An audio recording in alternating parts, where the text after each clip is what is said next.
Yang pertama kata para ulama ar-rizqul halal.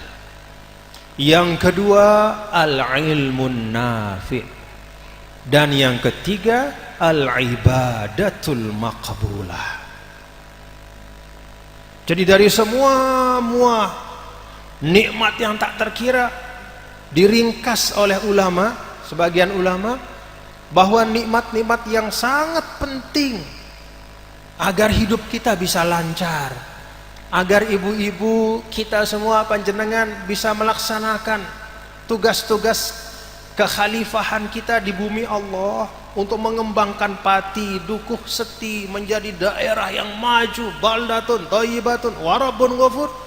Itu ada 3. Agar manusia itu menjadi manusia yang utuh, terhormat, tidak dihina, tidak direndahkan oleh orang lain. Apa itu? Yang pertama ar-rizqul halal, rezeki yang halal. Itu hasanah yang membuat kita bisa menunaikan tugas dan tanggung jawab kita dengan baik. Kalau rezeki kita halal, bapak-bapak dan ibu-ibu, maka lahiriah kita tercukupi, batin kita juga pasti tenang. Tapi kalau ada ar-rizku tanpa al-halal, mungkin perut kita cukup, terasa kenyang, tapi hati dan batin itu pasti gelisah. Maka ulama mengatakan ar-rizqul halal. Dan memang seperti itulah di dalam Al-Quran, wa kulu mimma razaqakumullahu halalan thayyibah. Lalu yang kedua al-ilmun nafi', ilmu yang bermanfaat. Itu nikmat yang luar biasa di dunia, bapak-bapak ibu, nikmat yang istimewa. Karena dengan ilmu itu kita tahu apa yang baik dan tidak baik. Kemudian kalau ilmu itu bermanfaat, maka dia bisa mengarahkan kita kepada apa kata ilmu. Kadang kalau ilmu itu ada pada diri kita tapi tidak bermanfaat, dia tidak bisa mengarahkan kita kepada kebaikan. Ada ilmu, kita tahu mana yang baik, mana yang buruk, tapi tidak manfaat. Dalam arti apa? Ilmu kita mengatakan jangan, kita lakukan. Ilmu kita mengatakan ayo kerjakan, malah kita tinggalkan. Itu ilmu yang tidak bermanfaat. Karena itu kita doakan anak-anak kita di pondok pesantren ini, Yayasan Pendidikan Islam Manahijul Huda, mudah-mudahan mendapatkan ilmu yang bermanfaat. Amin ya rabbal. Yang ketiga al-ibadatul maqbulah, ibadah yang diterima oleh Allah. Itu nikmat yang istimewa di dunia. Kalau 3 nikmat ini sudah ada, insya Allah yang lain-lain akan mengikut. Kalau kita sudah ada rezeki yang halal, ada ilmu yang bermanfaat dan dapat kita amalkan, lalu kemudian amal-amal ibadah kita diterima oleh Allah Subhanahu wa ta'ala, maka semua nikmat-nikmat yang lain akan mengikut. Kita insya Allah akan dapat kehormatan. Arti kehormatan itu kita punya marwah dalam kehidupan, tidak gampang dilecehkan dan diremehkan oleh orang lain, karena ada kecukupan rezeki, karena orang tahu kita punya ilmu, sehingga nggak mudah-mudah kita untuk dicoba, untuk ditipu. Oh dia nih bapak ini punya ilmu, oh Ustadz Arif ini orang alim, nggak berani saya ganggu. Oh Pak Camat pasti mengerti mana yang baik dan tidak baik, nggak berani saya ganggu. Dengan ilmu, kata Sayyidina Ali, al-ilmu yahrisuka. Ilmu itu jadi penjaga dan pengawal kita. Tambah lagi dengan al-ibadatul maqbulah, ibadah yang dikabulkan oleh Allah. Bapak-bapak dan ibu, saya ingin fokus kepada yang pertama dari hasanah itu. Apa itu? Ar-rizqul halal, rezeki. Bagaimana konsep rezeki dalam Islam? Kan ini berkaitan dengan membangun ekonomi. Apakah urusan rezeki, apakah urusan nafkah, Apakah urusan ekonomi itu dianggap penting oleh Al-Quran? Dianggap pentingkah oleh Nabi? Atau dianggap urusan-urusan kecil? Tidak terlalu dipentingkan dalam Islam? Jawaban dari pertanyaan itu adalah, mari kita kembali kepada Al-Quran. Mari kita lihat bagaimana Nabi kita, Nabi besar Muhammad sallallahu alaihi wasallam berbicara tentang rezeki, berbicara tentang ekonomi.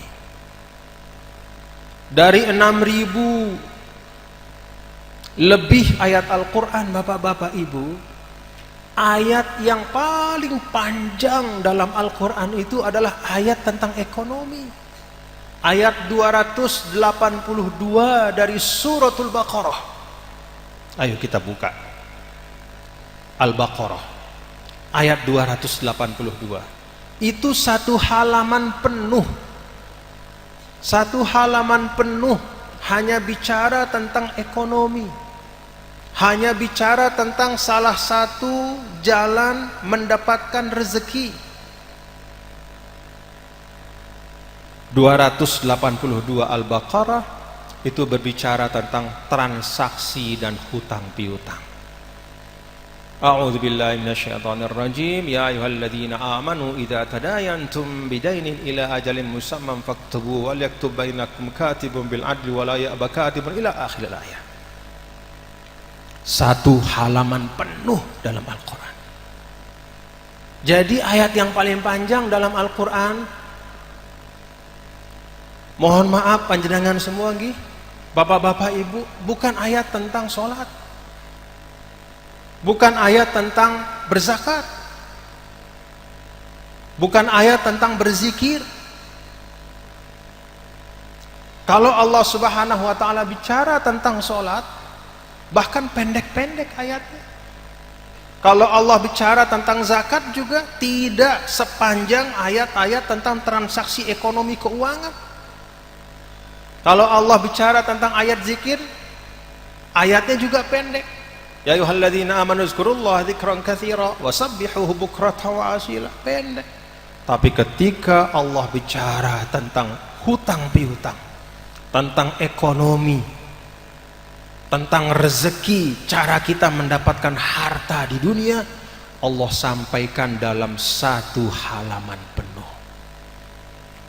Ulama mengatakan kalau kita mau tahu, nah, salah satu rumusan kata ulama, kalau kita mau tahu urusan-urusan kehidupan kita ini, apa bidang-bidang kehidupan yang paling penting, ya, bidang-bidang kehidupan yang paling penting, kalau kita mau tahu, kata para ulama, lihat bagaimana Al-Quran bicara tentang hal itu. Maka kesimpulannya, Bapak-bapak Ibu, santri sekalian, tulab talibat, kalau kita lihat bagaimana cara Allah menjelaskan tentang hutang piutang, ya, padahal hutang piutang itu kan hanya aspek kecil di dalam kita berekonomi, tapi dijelaskan satu halaman penuh. Kesimpulannya adalah bahwa hal ihwal ekonomi itu sangat dipentingkan oleh Islam. Bahkan bapak-bapak dan ibu, hadirin dan hadirat sekalian, kalau kita lihat perdebatan para ulama, ayyul kasbi afdol, gitu, apa pekerjaan yang paling afdol, profesi yang paling afdol? Ada yang tahu enggak profesi yang paling afdol? Jadi politisi? Apa ayul kasbi afdol? Ulama mengatakan sebagian besar afdolul kasbi adalah at-tijarah. Jadi menjadi pedagang itu itu profesi yang paling mulia. Menjadi pedagang. Kenapa kata ulama? Pedagang itu adalah profesi yang paling mulia. Karena sebagian besar umur dari Nabi kita, Nabi besar Muhammad sallallahu alaihi wasallam, digunakan oleh beliau untuk berdagang. Di Mekah beliau berdagang, di Madinah tidak lagi berdagang, tapi menjadi konsultan bagi para pedagang. Jadi kalau Sidina Abdurrahman bin Auf, ketika beliau misalnya menerima tawaran untuk membeli barang-barang yang dikirim dari luar, beliau bertanya kepada Rasulullah SAW, ya Rasulullah, ini ada yang nawarkan saya barang-barang pecah belah dari negeri Cina misalnya, ada sekian onta. Nabi katakan ambil, baru diambil. Sayyidina Utsman bin Affan juga begitu, ya Rasulullah, saya ditawari minyak dari negeri India, bagaimana? Ambil. Jadi beliau Rasulullah SAW ketika beliau di Madinah, pada saat sedang betul-betul sibuk untuk menjadi pemimpin negara, untuk menjadi pemimpin dari semua orang yang beriman, memimpin proses dakwah, mengirim dai kemana-mana, beliau tidak meninggalkan peran sebagai konsultan bagi para pengusaha, sahabat-sahabat beliau yang ada di Madinah. Kenapa bapak-bapak dan ibu-ibu ini dilakukan oleh Rasul? Karena beliau tahu persis bahwa marwah dari satu umat itu bergantung dari kekuatan ekonominya.